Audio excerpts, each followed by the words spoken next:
Hello, and welcome everyone to the official first episode of the Filmbox Podcast. I'm your host, Aaron Souza. I'm here and joined by my great friend and mentor, and not really, Connor. Say hi, Connor. Hello. I respect you considering me to be an elder, but you're not. I'm not. So we got some things to talk about today. Obviously, today's a very special day in the film industry. We got Emmy nominations coming out today. I wouldn't even call it special. It's just kind of like one of those days that everyone talks about. It's one of those build-ups that, eventually we all get to. Right. And so we're going to talk about that a little bit. We got some news, as always. We got some debate topics. We got some fun facts. We got a whole slate of things for you guys today. We're ready to go. Episode 1, the official first episode, and we're going to roll right on into it with some bad news. So that was extremely disrespectful. Absolutely it was. But I mean, obviously, if you follow the film industry at all, you've heard the news that late last week, the great actor James Caan passed away. For me, best known, honestly, because I grew up in the 2000s, he was best known for me as the dad from Elf. Yeah. Which is so backwards because he was fucking Sonny in The Godfather. Literally Sonny from The Godfather. I mean, he was also in one of my favorite movies too, Misery. It's Paul Sheldon. That was the movie where he's the author. He gets trapped in not really a ski lodge, but it's just a house by a crazy lady. Yeah. So unfortunately passed away. He was 82 years old, so he lived a long life, and he honestly, according to his Wikipedia page, he was active all the way up until this year. So, I mean, Jesus Christ, he worked for 50 years in the film industry. I mean, actually 60 years, 61 to 2022. He worked just an absolute legend. Yep. So condolences, RIP, all that stuff. Obviously his contributions will be severely missed, and unfortunately no Elf 2. I was really hoping. Yeah. I was really hoping for that one. Maybe that's just you. Yeah, well, I mean come on. Can you imagine old Will Ferrell coming back to play Buddy the Elf? Didn't he say he didn't want to do an Elf 2? I don't blame him. It would be just the worst. It would be he would be the dad at that point. Oh God, because he had a kid at the end. He did. So actually, he did.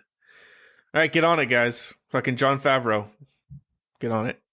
All right, so next little piece of news. Turning it on a happy note, very much more positive note. Paul Rudd continues to be one of the best people in Hollywood. We all know this. Just in general. Yeah. So if you haven't heard the story, there was a kid in Colorado, 12-year-old kid, at the end of the school year. He was basically bullied throughout the year, didn't get any signatures in his yearbook, very sad sort of thing. And he actually reached out to, or his mom put out a message on her personal Facebook talking about the whole situation. And one of the people who saw it was Paul Rudd. And he sent a message, hand wrote a letter to this kid, Brody, and actually also FaceTimed him and sent him a signed Ant-Man helmet, which I think is just the coolest thing. Absolutely. So the helmet says, "To my good friend Brody, for when he takes on the world, Paul Rudd." The dude cool. Is just, he's so nice. He's so cool. Everything he does is just, it makes you feel nice and warm inside. I feel like if you invited Paul Rudd to your wedding, he'd be the guy to show up and be like, "I didn't want to say no, so I'm here and I don't know you." Yeah, I mean, he's the type of guy, I don't know if you remember, but during the elections a couple years ago, he was going out to lines and handing out food and snacks for everyone. Like, dude's just a class A human. There's a rare amount of people, surprisingly, in Hollywood who are like that, and we're glad that Paul Rudd is one of them. The ageless man still looks like he's 25. May he age this gracefully forever. I have a theory that Paul Rudd is actually just like an alien, and he just, every time he gets a year older, he just molts and sheds his outer skin, and it just reveals a younger Paul Rudd. I just think he's like a guardian angel. Just kind of timeless, just helping everyone. But yeah, so good guy Paul Rudd. We love to see it. Speaking of Paul Rudd and Ant-Man. And Marvel, and like any great movie, the ups and downs of this podcast, we're going from bad to good to bad again, and with Marvel. You know, a lot of times when, you know, you're talking about something, you want to make it like a good sandwich, like good news, fill it with some crap, but then end on some good news. Fill it with some We're doing it the opposite way. One of our childhood actors' death, good guy Paul Rudd, Marvel being shitty. Yeah, so Marvel VFX crew has basically called out all of Marvel Studios, saying that they are overworking the VFX community, which is, I mean, I can see it, and we're gonna get into it a little bit later, but like the absolute just amount, the breadth of Marvel entities right now, MCU entities that there are, and how much they have to work on them, and how quickly these things get turned around. So there's this whole thing that like Marvel Studios is absolutely overworking the VFX community. Which I mean makes sense when you look at the product being put out. It's really hard to. I know like a lot of it is about, you know, these mythical things and just stuff not even in the realm of possibilities. So obviously you're going to need visual effects. But I feel like they're just getting to the point where I don't even know what's real. Like I don't know. Maybe everything is just a simulation. Yeah. So one of the people to actually put his name to the outcry, a VFX artist by the name of Drew Goville, who worked with Marvel on Guardians of the Galaxy and Spider-Man, added his voice on Twitter. He said, quote, "Working on #Marvel shows is what pushed me to leave the VFX industry. They're a horrible client, and I've seen way too many colleagues break down after being overworked while Marvel tightens the purse strings." End quote. I mean, that's just bad. And there's another person that, you know, talked about having to get up early on weekends, thinking they don't want to do it anymore. You know, this is a company, a huge company who's profiting off of this work, and they're pushing people to leave the industry.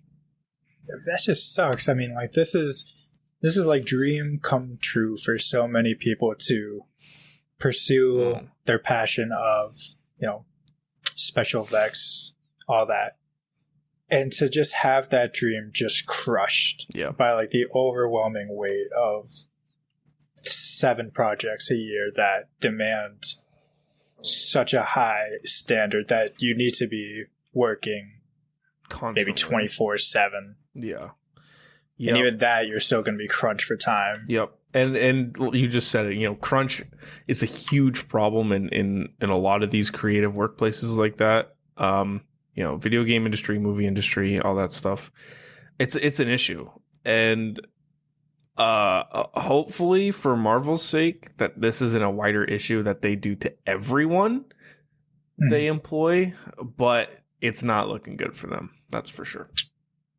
Yeah, I'm sure that Marvel is definitely not the only culprit in this, and this is probably just a industry-wide problem, but so it had to come out eventually, and you know, Marvel's the first one, maybe just because of all the projects they have and just the sheer mass of fans they have that have elevated them to this ginormous status. Yeah. Yeah, not good. Not good, Marvel. We're keeping our eye on you. That's for sure. Yeah, be better. So, another thing that's been in the news quite a bit lately has been the TV show Stranger Things. You see what I did there? You see how I transitioned that? We call that a segue. We call that genius. Genius in action. Poetry. So if you have seen the new season of Stranger Things, you'd know that there's a pretty prominent pizza company, fake pizza company, featured throughout the season. Obviously, that's not really a spoiler. Who gives a shit about a pizza company, right? Wrong. You're wrong. You're wrong. It's still not a spoiler, but we got some very, very interesting little Easter egg that the Duffer Brothers and Netflix and Stranger Things decided to do with Surfer Boy Pizza from Stranger Things, which is, of course, the company that Argyle works at in the show. Yes. But yeah, so I just want to do something real quick. Since you guys can't see what's happening, Aaron has whipped out his phone and appears to be typing something. Surfer Boy Pizza, this is Argyle speaking. We make everything fresh here at Surfer Boy except for our pineapple, which comes from a can. But I still highly recommend slapping some juicy pineapple on your pie. Oh, fruit on your pizza's gnarly, you say? Well, I say try before you deny. Hello? So that was the first time either of us had listened to that. So for those of you who are like, what the hell just happened?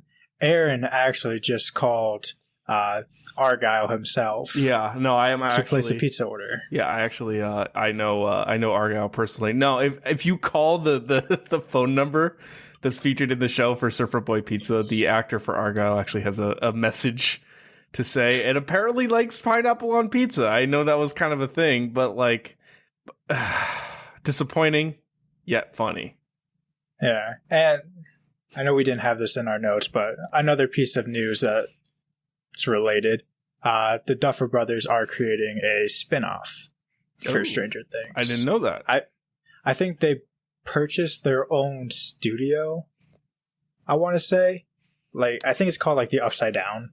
That's awesome. That's pretty awesome. But yeah, I am a fan of the show. I would love to see more. Absolutely. And they're feeding it to me like a pepperoni and pineapple pizza. Oh, God. Terrible. Absolutely awful. Horrible choice. Can't deny until you try. Yeah. Whatever you just said. That was really funny. I'm amazed that... I'm not amazed, but that was really funny. Now that was poetry. Yes. So Emmy nominations are out. Yeah. I have some notes. We can talk about it a little bit. I'm not going to go through all the nominations. You can do that yourself because I couldn't be bothered to read off every nomination because frankly, I haven't seen a lot of the things. I don't watch a lot of TV shows. So same. I've watched even less than you probably. So, but there were some things that were really interesting being about the nominations. First off, for Outstanding Drama Series, 3 Netflix shows were nominated. Squid Game and Stranger Things both stood out, and Squid Game is actually the first non-English series to be nominated for Outstanding Drama, so that's a pretty significant event right there. And well deserving. I mean, that show was fantastic. I watched it. It was really, really good. I did not watch it. I've heard it's really good. Oh, how have you not watched it? It's so good. When people tell me to watch something, I do the opposite. But what's interesting about the Outstanding Drama Series, and that's like the big award, I guess, no network shows. Every single show that was nominated for Outstanding Drama was from a streaming service. I'm sure we'll get into this in the future, but streaming is just taking over cable and networks. I feel like they just need to be selling their show rights to one of these giants like HBO or Netflix. Pretty crazy. Outstanding comedy. Don't know a lot about it, but the show Abbott Elementary stood out to me. Honestly, hadn't heard of it until I kind of was reading about the nominations and predictions and stuff. But it's got my attention because they have a nominee for lead actress. They've got a nominee for outstanding comedy, and it's an ABC show. And honestly, I might have to check it out. It seems really interesting. Yeah, no, this is definitely on my watch list. Just looking at the cast, this is a very funny cast. Yeah, so definitely gonna have to check that out. We'll probably do some sort of recap review type of thing for a later episode, but stay on the lookout for that. Lead actress in a drama, Zendaya, another nom for Euphoria, but more importantly, Sandra Oh was nominated for the 13th time for an Emmy and still has not won. So hopefully, lucky number 13, she can pull home a win this year. But 13 nominations for an Emmy and you can't win. That's Leo DiCaprio Oscar level snubbing. I mean, I feel like that's just the curse of being on Grey's Anatomy for 50 years at this point. I don't know. Yeah. It's been going on for a while. Yeah. But hey, here's hoping that this is the one. Let's hope. Fingers crossed. Both Steve Martin and Martin Short had nominations for Only Murders in the Building for lead actors in a comedy. So that was pretty cool. I've heard great things about that show. I've been getting a lot of ads for their second season, so we'll see. I feel like now's a good time to jump in.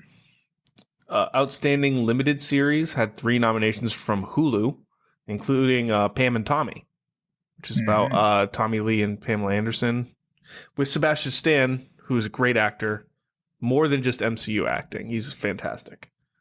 Oh, yeah. I'm sure I don't know if we'll ever talk about it, but stuff he's been doing since, what was his last thing? Was that Falcon and the Winter Soldier? I think technically it was. I don't know for sure, but. Well, hey, he was in Fresh, which was pretty good. Pam and Tommy, obviously, Emmy nominated. He's been doing some great work. Yeah, he's been really good. Speaking of, he's nominated for Outstanding Lead Actor in a Limited Series for Pam and Tommy. But that's a crazy race. I mean, you got Colin Firth, Andrew Garfield, Oscar Isaac, and Michael Keaton nominated along with him in that category. That is just tough. That is tough competition. That is, I feel like, the definition of like iron sharpening iron. Mm-hmm. Like everyone on this nomination could win it in a different year. Yep. But now that they're all up against each other, cool, baby. Crazy. There's usually always one every year, one category that's just so loaded, and I feel like that's one of them. Yeah. Supporting actress for drama, both Sadie Sink and Millie Bobby Brown were robbed for Stranger Things. Robbed. I'm telling you, they were robbed. I thought, honestly, I don't watch a ton of TV, but I feel like Sadie Sink should have been a front runner to win that award, and the fact that she wasn't even nominated is just absolutely... It's just stunning to me. Yeah, that... I would even say her more so than Millie Bobby Brown. Yeah. Because Sadie put in work this season. It's not often that like characters can actually make me feel heavy emotion. Especially for someone that wasn't in the original story. Like she was added in, what was it, season 2? Season 2. Yeah. So now that she's like a good chunk of people's favorite character, good on her. Great on her. Yeah. But people who did get nominated, Sydney Sweeney got her first nomination for Euphoria. She's a really good actress. She's actually got 2 nominations this year. Her first 2 ever, and they came in the same year, which is pretty crazy for 2 different series too. So that just shows. Yeah, it's not just the Euphoria hype, right? And also Jong Ho Yun for Squid Games. I hope I pronounced that right. I think so. But that was another really interesting or really good, well-deserving nomination. It seems like every category has someone from Squid Games nominated for it for acting, which is really impressive. Ted Lasso had 3 nominations for supporting actor in a comedy. Out of like the 5 that were there, or the 7 that were there, 3 of them were Ted Lasso, which is pretty interesting. They had 3 supporting female actresses too. Yep. So Yep. Just to talk about how stacked that cast is. Yeah, and you're going to talk about stacked. The White Lotus, 5 out of the 7 nominations for Outstanding Supporting Actress in a Limited Series were for White Lotus, including Sydney Sweeney. I mean, that's just when by far more than half of your nominations are from one show. That's just incredible. It's literally 5 from White Lotus and 2 from Dope Sick. No one else compared. It's just kind of crazy. 3 out of the 7 for actors in a limited series were from White Lotus. So again, that's another show that I got to check out because obviously the acting in it is really good. And Stranger Things was nominated for Best Series, but had 0 acting noms, which is crazy to me. I mean, especially with that cast. I mean, there's so many characters. It's an ensemble cast, and not a single one had an acting nomination. You could just close your eyes, pick a person out of just that entire cast that you'd be like, they could have got it. Yeah. But yeah, so that's kind of my Emmys notes. Emmys wrap up. Award show coming up at some point soon, so we'll be on the lookout for that. We'll definitely have some sort of reaction to who wins in certain categories, probably going up on TikTok. So if you haven't followed the TikTok already, please follow the TikTok. It's at the Film Box Podcast. We've already got a couple videos up, including a review for the movie Hustle that I did the other day. But yeah, so what have you been watching on TV? Speaking of TV stuff. Yeah, it says it's going to be a TV time. TV time. So I think I've been watching some grade A content. Grade A. Starting with probably my favorite show, honestly, ever at this point, The Boys. They just had season 3 finish. That's on Amazon Prime. I've been watching Stranger Things, which we have mentioned, on Netflix. And I've been finishing Peaky Blinders. I've yet to see Peaky Blinders, but it's on my list of shows. But I've seen The Boys, seen Stranger Things. Good shows. We're going to get into it a bit later, but especially with The Boys, it is just so refreshing. Just complete tone shift from everything, let's say, I watched like last year. Even though like I think I was watching The Boys last year. It's just such a good like palate cleanser from more of the carbon copy white bread type stuff that's been out there. The white bread, the bland. The tofu selection. Oh God. Of shows. I've also been watching Obi-Wan. The Obi-Wan series is really good.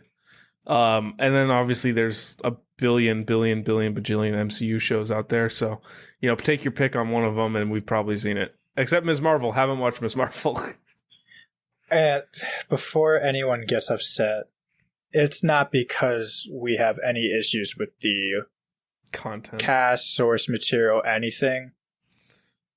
There's just too many shows out there that they're pumping. It's honestly, so hard to care. Honestly, it just feels like the MCU is so oversaturated now that it's just not interesting anymore. Like the shows are interesting in themselves. Like I enjoyed watching Loki and I enjoyed watching Hawkeye and WandaVision, but like we've had how many shows over the last year for MCU shows? It's just gotten to be too much. Really, it has. And a couple of that with the movies. Yeah, I'll be honest. So, I thought Marvel ended like Phase 3, the Infinity Saga, as it's been called, perfectly. So much story got wrapped up. Tony got his story completed. Steve with his. You could pick like a number of other people who got a good conclusion to their story. And then I don't know, it's just like... It almost feels like to me that like phase 3 ended and then Kevin Feige and the execs went into the boardroom with the writers and said, all right, what's next? And they were like, fuck, you wanted more? Yeah. Oh, Jesus. Because like, so I'm just looking at their movies right now that they've released. They've released Black Widow for phase 4. Shang-Chi, 2. which I actually really liked. It's a good I movie. thought that was a very good one. Eternals. Not as good. I liked Some would Eternals. say. I didn't. I liked it. I thought it was enjoyable. This is one I actually thought would have been better as a show. Oh, yeah. I could see that. I think there's just too many characters, too little time. Spider-Man, No Way Home. Incredible. Doctor Strange and the multiverse of midness, as people are calling it, was not as big of a fan. It was good, but I don't want to watch it again. And then Thor: Love and Thunder came out. What was it? Couple days ago. Friday. Yeah, and that's just movies. That's just movies, and then they still have Black Panther, Wakanda Forever, The Marvels, Ant-Man and the Wasp, Quantumania, Guardians of the Galaxy 3, Fantastic Four, if they even decide to do that, because I know John Watts dropped out of directing it a while back. And that doesn't even count, like we said, you got WandaVision, you've got Captain America and the Winter Soldier, or Falcon and the Winter Soldier, as it was known prior. You've got Loki, you've got Hawkeye, you've got Miss Marvel, you've got Moon Knight. It's like, Jesus Christ, how many entities do you need? And now you still have Echo coming out and later. She-Hulk is coming out. Oh my God. It's just, it leads into this thing that I actually was thinking about a little bit earlier. Like, there's no excitement anymore for it. There's no buildup to a payoff. It's like, oh, you want to see what happens next? Just wait a month. And there's a new show. It'll have some more stuff. It's like, the reason that Stranger Things was so popular and broke so many records on Netflix is because people waited 3 years for anything new out of that show. You know, there's a reason why TV works, and it's because of that wait. And as much as I hate that wait, it works. It's satisfaction. It's like I waited a year, 2 years for this show to come back, and it makes it just so much better. It's like you go out to a restaurant, you order like a nice cut of rib or nice cut of steak, whatever, and it takes like a good while for it to come out. And while you're waiting, you're salivating. It's so much better than like you go to McDonald's, you order like a hamburger, the thing's out in like, I don't know, 30 seconds because they've had 6 just sitting on the line. Yeah, right. Yeah, it makes it not fun to even wait for, or like wait for it to come out. And then every time they do a movie, there's end credits that tease more stuff. So it's like, that's also been my problem. Because I feel like it's their own success's fault, but all these shows, they don't feel like shows because everything has to lead into the next thing. Like, you don't really get satisfying conclusions like you would get with a normal show at the end of a season. It's like, all right, well, Wanda's setting up to be in something else now, and now Loki's doing something for whatever, another multiverse thing, which I do not care about. It just sets up and I'm afraid that Star Wars is going to go in the same direction now that Disney noticed it's profitable. But like, even with Star Wars, when Disney bought it and they were starting to do the sequels and stuff like that, it was like one every year, one a year or one every other year, and it was great. At one point it was Force Awakens came out in 2018, and then the next year was Rogue One, and then the next year was Last Jedi, and then it was Solo, and then it was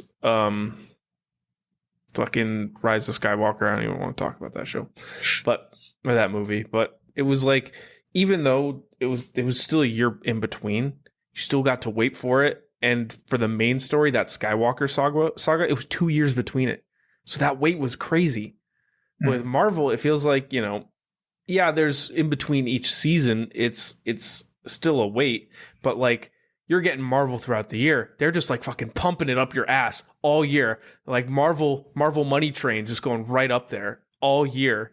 And then there's nothing to be excited about. Like, I literally just watched Doctor Strange, and then like a week later, it's like Thor: Love and Thunder's out. I was like, well, fuck, I gotta go see that now.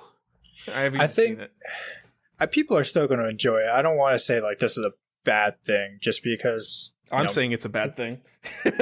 You're saying it's a bad thing. I'll take that opinion.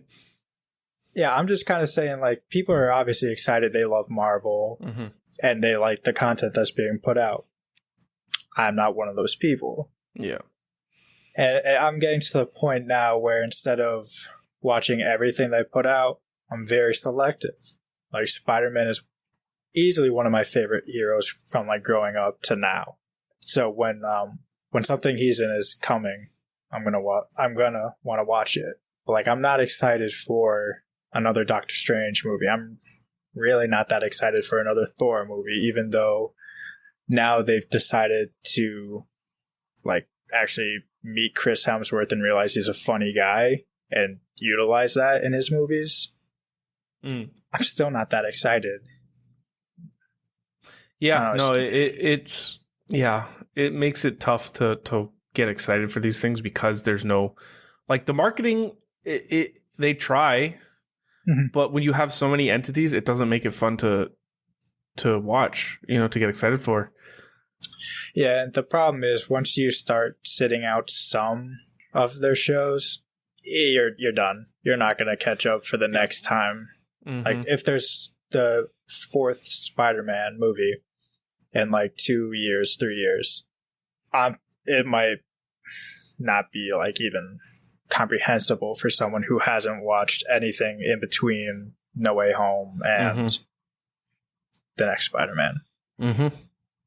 No, I agree. I 100% agree. I think we got to be careful with our content, and we're kind of getting like a "this is what you asked for" kind of thing. You wanted more, and now we're pumping more, and I don't think it's a very good thing to keep pumping more. Yeah, I'm curious to see how long they can keep this up before people just get bored. Because there's only so many characters that you can make people care about. And I feel like they're starting to hit that first line, let's say. Yeah. No, I absolutely agree. I will give them this. They do cast very well, so like I didn't know anything about Moon Knight going in, but Oscar Isaac is a fantastic actor. I was going to give it a shot. Hopefully they don't spend all their money on actors and they actually pay their employees, because obviously they're overworking them. Anyways, moving on to the next thing. Yeah, if you guys are still listening. Listening to a bunch of bozos rant about the Marvel Cinematic Universe, which we both enjoy still. Yeah, as a whole.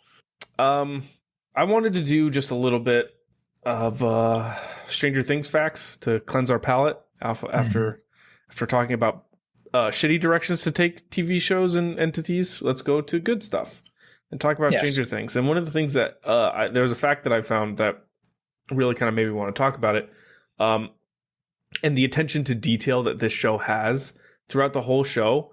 I didn't know this, but the show's colorist actually added scanned 80s film grain to each frame of the show to actually get it into that 80s setting, as if you were watching an 80s movie, which I think it was fantastic. See, that's a good subtle little touch, because I didn't even notice. It's one of those things that you don't even think about. Speaking of attention to detail, just to play devil's advocate, how did they forget Will's birthday in the show? Will's birthday. Oh, they made Will so important to seasons 1 and 2, and they just said, all right, back of the line. Your birthday doesn't matter. Yeah. It's like, we're going to give you nothing to do for 2 seasons, and we're going to forget. Yeah, they actually, they wanted to change it, like go back and retcon it to a different month just because like we forgot. Whoops. I will not stand for it. My boy Will deserves better. They already put a shitty haircut on him for all his cinematic life. Will not stand for them forgetting his birthday as well. Another fact I got for you here, and I want to hear your reaction to this. Dacker Montgomery, who played Billy in seasons 2 and 3, his audition tape was him dancing shirtless to "Come On Eileen," while also wearing a G-string. Makes sense. That's bold. Considering his character, that makes a ton of sense. It is definitely a way to stand out. It was pretty freaking bold, but it worked, and he left a lasting impression. I actually have a cousin who named his son after him. So, oh wow, pretty cool. I don't see any kids being named after Thor, so or Ant-Man. I don't see any Ant-Mans running around. So, aw, little Ant-Man, little Ant-Man Souza. Oh Jesus. And the last sort of thing that I think we could touch on that I actually really thought was interesting, and actually played out quite a bit in the show, was Erica Sinclair, played by Priya Ferguson, who again did a fantastic job with the character. Was originally only supposed to have a much smaller role and barely be a character in the series. This I did know. But due to, and I think Stranger Things has had this happen a lot, due to the fact that the acting was just so outstanding, they expanded the role, and in this season was actually like a main part of the cast. Went from barely a side character to definitely just having like a couple of snarky lines to being a focal point in season 3 and even a larger role in season 4.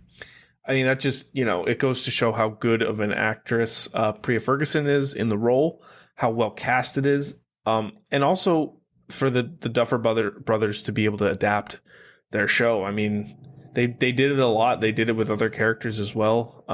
I believe Steve was not supposed to be a major character. He was supposed to die in season 1, and then it makes sense. He turned into this amazing character, which I'm still ready to die on the hill. It is Steve supremacy. Oh yeah, I 100% agree, and I hope they explore that in the next season. I feel like they've done a good job. They, gave us a little shirtless moment with him. Can't complain. But no, I think that what makes Stranger Things work really well is the fact that they all the characters that they've added to the series have been good. Like Max in season 2 and Billy, Erica Sinclair, Eddie this season, and Argyle. Every character is just good. Even like Chrissy and Jason. Chrissy, obviously, I don't want to spoil it if you haven't seen it because it's still relatively new. She has a very minor role, but it's good. And it is such a pivotal, like, it is a stake in the ground. Like, this is what this season's going to be about. Yeah. And then Jason, I saw other people talk about this online. He plays I don't even know how to describe it, but it's just like the all-American boy who, speaks for the town and can get everyone to listen to him. And even though he is on the wrong side of things, he's very persuasive. Very good casting, very good screenwriting and scripting. Well, I'm really excited for this, honestly. If I could just take off the lens-colored glasses or the rose-colored glasses. That's not... The lens. Just see-through glasses. Fuck. If I could just take off the glasses real quick and just address the audience. No, I love doing this, and I'm if you're listening and you've gotten to this point, I love you. and I hope that you enjoy the show.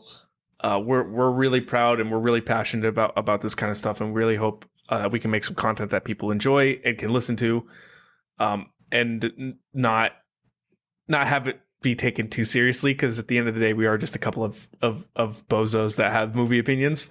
We're just two dudes with a mic, and if we've learned anything, these opinions don't matter on the grand scheme of thing. We do try and make it entertaining, and yes. We're glad you're here. Hopefully you've enjoyed it as well. And that'll do us for this episode, the very first episode. Here's to many more. My first official episode. Here's to many more. Raise your glasses if you got them. Or your water bottles. My name's Aaron Souza. I'm Connor. And we'll see you on the next episode of the Film Box. Bye-bye.